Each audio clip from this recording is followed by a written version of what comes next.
He said I wasn't worth walking down the aisle. Not like a suggestion. Not like a discussion. A decision.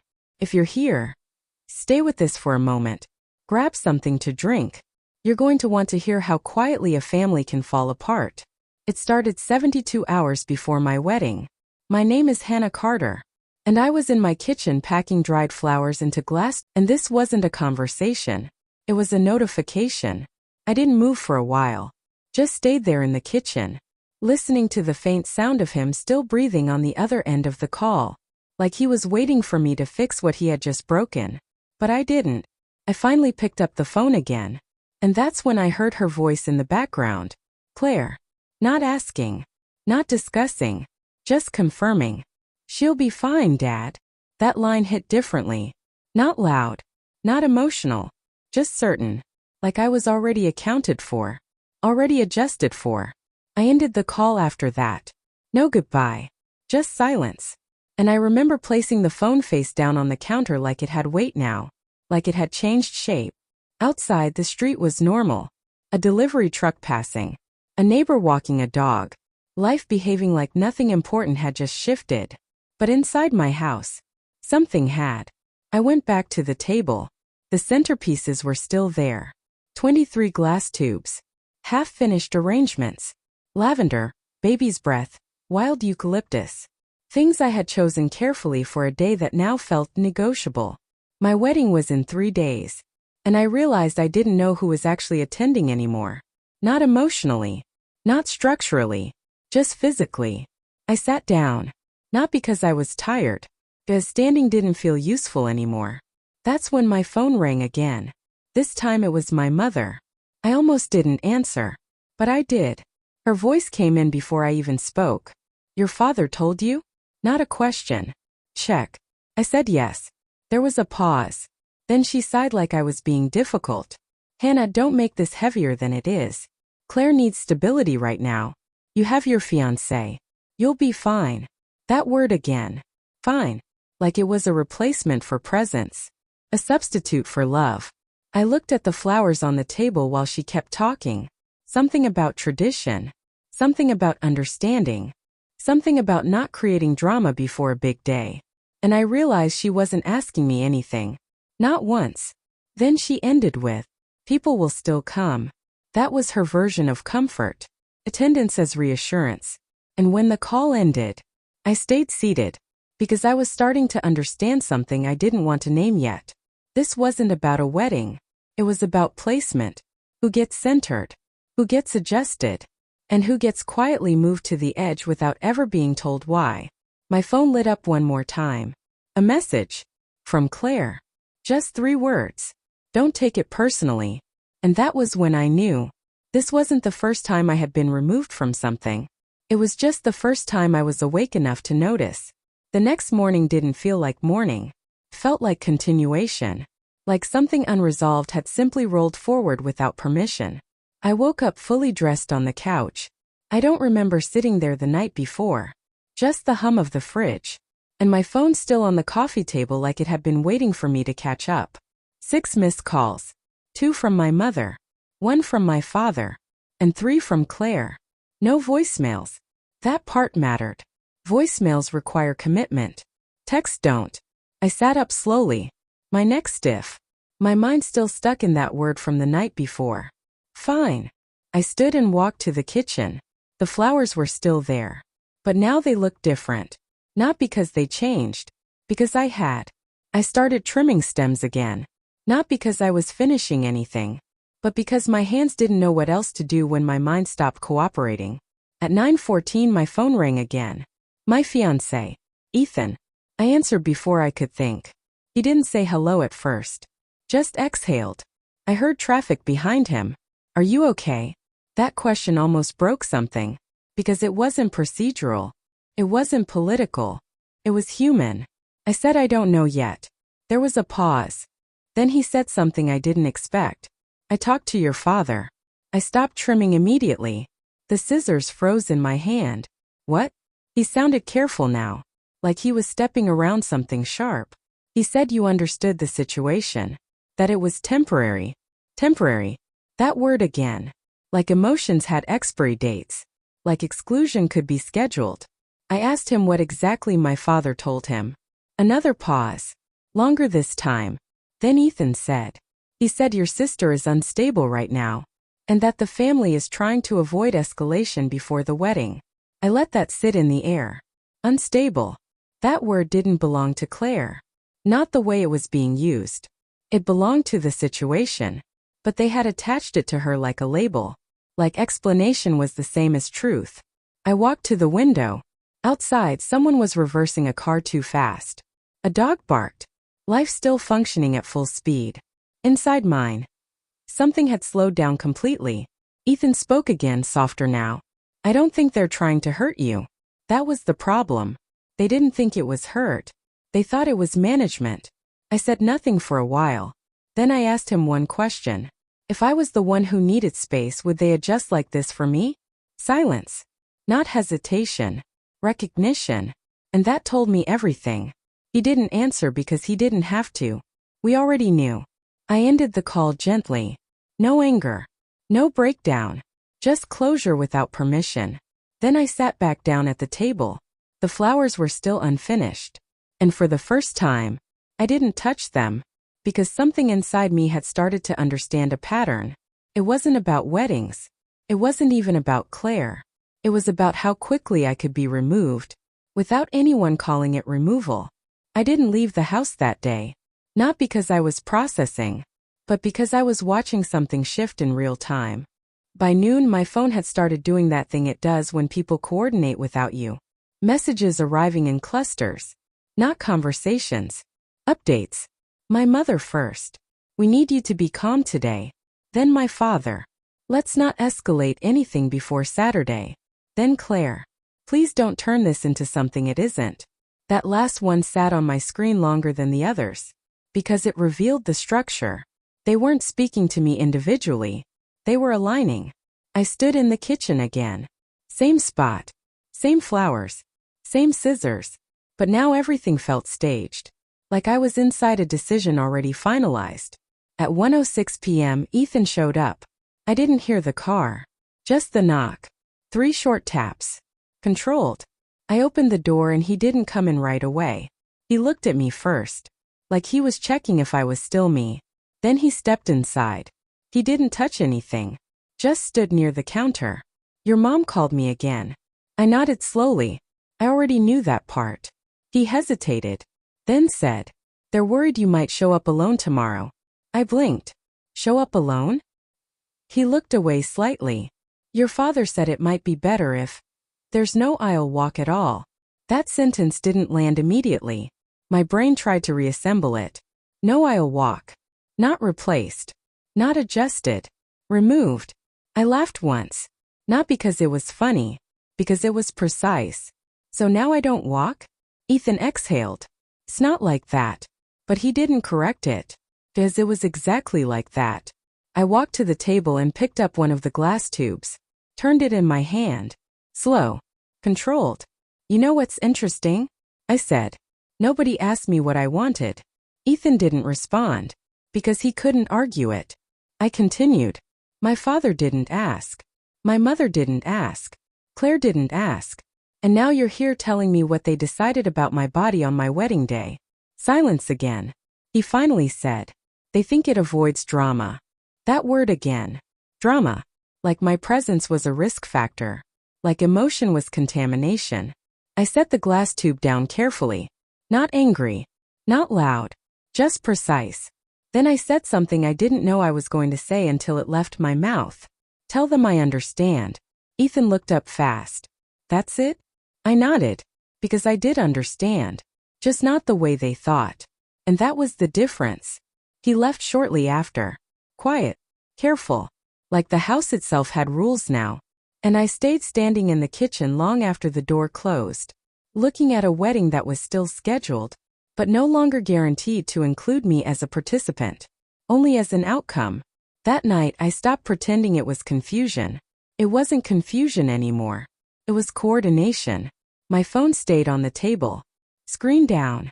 Like I was done negotiating with it. But it kept lighting up anyway. Messages I didn't open.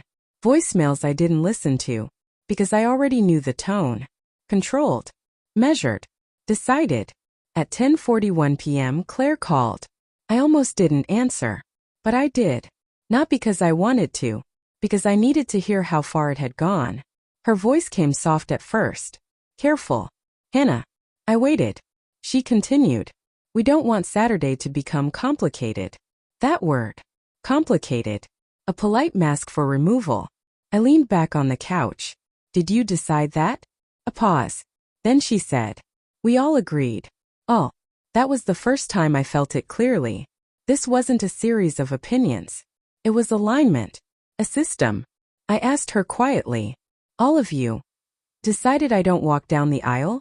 Another pause. Shorter this time. She answered. It's temporary. My jaw tightened slightly. Temporary. Of course. Everything painful in my life had always been temporary, according to them. I stood up. Walked to the window. Outside, the streetlights flickered slightly. Normal world still running. Inside mine, something had quietly detached. I asked her one question. Is Dad still coming? Silence. Long enough to feel honest. Then, he thinks it's best if he just attends as a guest. Guest. That word hit differently. Because it wasn't absence. It was downgrade. She added quickly. It's not personal, Hannah. That made me laugh. Quiet. Almost soundless. Everything in this situation is personal. You just all agreed to call it something else. She didn't respond. Because there was nothing to translate. I looked at the flowers still sitting on the kitchen table. Half-finished centerpieces.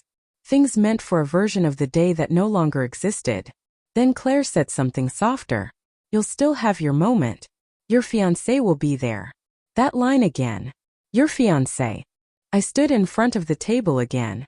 The flowers were still there. But I didn't touch them this time. Instead, I opened my laptop and started looking at the wedding seating chart. Something I had designed months ago. Carefully. Intentionally. Names arranged like meaning mattered. My finger hovered over the file for a long time. Then I opened it and saw the changes. 3 of them. Unmarked. Unannounced. Just replaced. My father's name. Moved to guest seating. My mother. Same. And Claire. Still present. Still positioned exactly where she always placed herself. At the center of everything. I stared at it longer than I should have. Because there was no notification. No discussion. Just edits. Like my life was a document others had edit access to. At 6:02 a.m. Ethan texted. Are you awake? I didn't reply immediately. Then another message came. I think you should talk to them one more time before Saturday. That word again. Talk. As if communication was the missing step. As if I hadn't already been spoken over for 3 days straight. I finally responded. There's nothing left to say. He called immediately. I didn't answer. He called again. I answered on the 3rd ring. He sounded tired. Hannah, just listen to me. I interrupted him gently. No.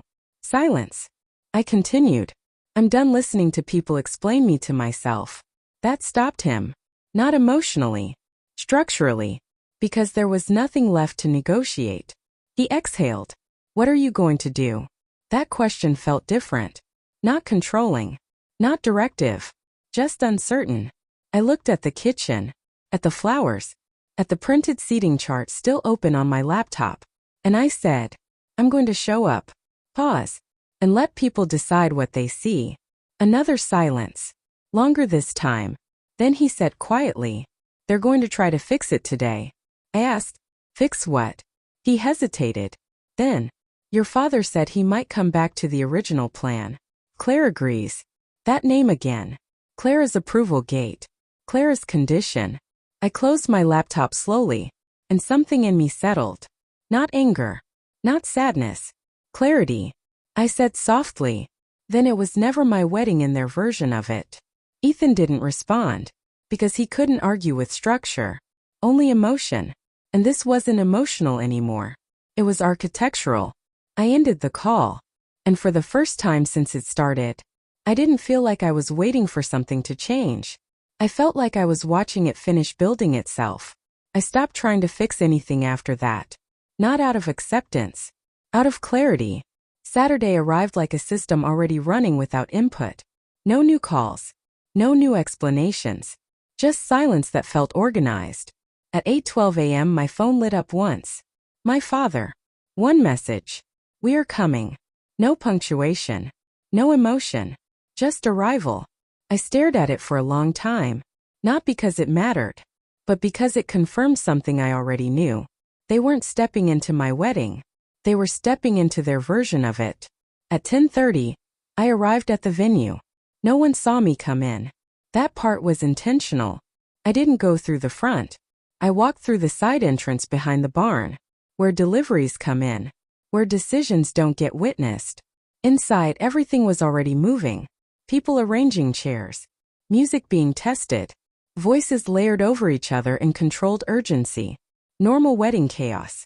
But I could feel the undercurrent. The anticipation wasn't about joy. It was about reaction. At 11:14, Ethan texted, "They're here."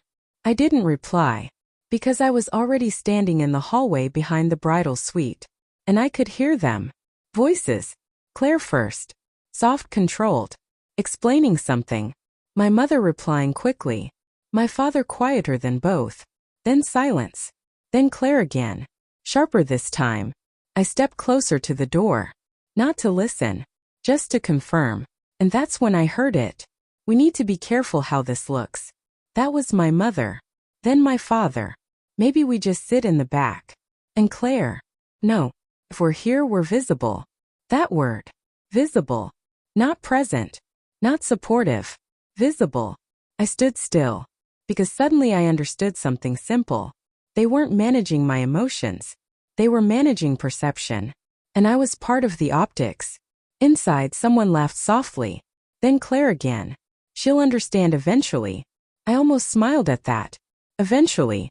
Like understanding was something I owed them later. Like betrayal becomes acceptable with time. I stepped back from the door. Slow. Controlled. Not because I was breaking. Because I wasn't. Something had already broken days ago. I just hadn't had a name for it until now. At 11:42 I saw Ethan. He looked at me like he was trying to measure the version of me that walked into the room. He said quietly, "You don't have to do this." I nodded. "I know." Then I added, "That's why I am." He didn't understand that. Not yet. But he didn't stop me. Because there was nothing left to stop. Only something left to complete. I didn't wait for anyone to call my name. Because I realized something very simple on the way to those doors. They had already decided who I was in this story. Now it was my turn to decide what that meant. The music started at exactly 1 p.m. Soft strings. Carefully chosen. Like nothing unusual was about to happen. I stood just behind the barn doors. Hands steady. Breathing even. Not because I was calm. Because I was done reacting. Ethan appeared beside me for a moment. He looked like he wanted to say something. Fix something. Change direction. But he didn't. He just said quietly, "I'm here." And that was it. Not solution. Just presence. The doors began to open. Slow. Controlled. Light spilled in from outside. Bright enough to blur faces at first. Then shapes formed. Rows of guests. Whispers starting. Heads turning. And I saw them. Front row. My mother sitting perfectly still. My father next to her, hands folded too tightly. And Claire. Not looking at me yet. Waiting. Like she expected the story to begin around her. But then something happened that no one planned for. Someone stood. Not from the front. From the middle aisle. A man I didn't immediately recognize in that first second. Then I did. My uncle. My father's younger brother. Someone who had stayed quiet for years. He looked at my father. Not me. And said, "I think she should walk herself." The room shifted. Not loudly. But physically. Like chairs adjusting under weight. My father's head turned slightly. My mother froze. Claire finally looked up. But before anyone could respond, another voice. From the back row. Calm. Firm. My father's voice. Not the man sitting in the front. The one I hadn't heard clearly in years. "She doesn't need permission." Silence dropped so fast it felt audible. And then he stood up. Slowly. Like it cost him something. He looked at me. Not Claire. Not my mother. Me. And said, "If there is a seat for me, I'll walk her." No one spoke. Not immediately. Even Claire didn't move. Because something had shifted that couldn't be undone in real time. Ethan stepped forward slightly, then stopped, waiting. And I realized something strange in that moment. This wasn't about approval anymore. It was about choice catching up to consequences. My father walked toward me. Slow. Not confident. Not performative. Just present. And when he reached me, he didn't speak again. He just extended his arm. This time without instruction from anyone else. I looked at him for a long second. Then I placed my hand on his arm. Not because everything was repaired, but because I was no longer asking for permission to move forward. The doors opened wider.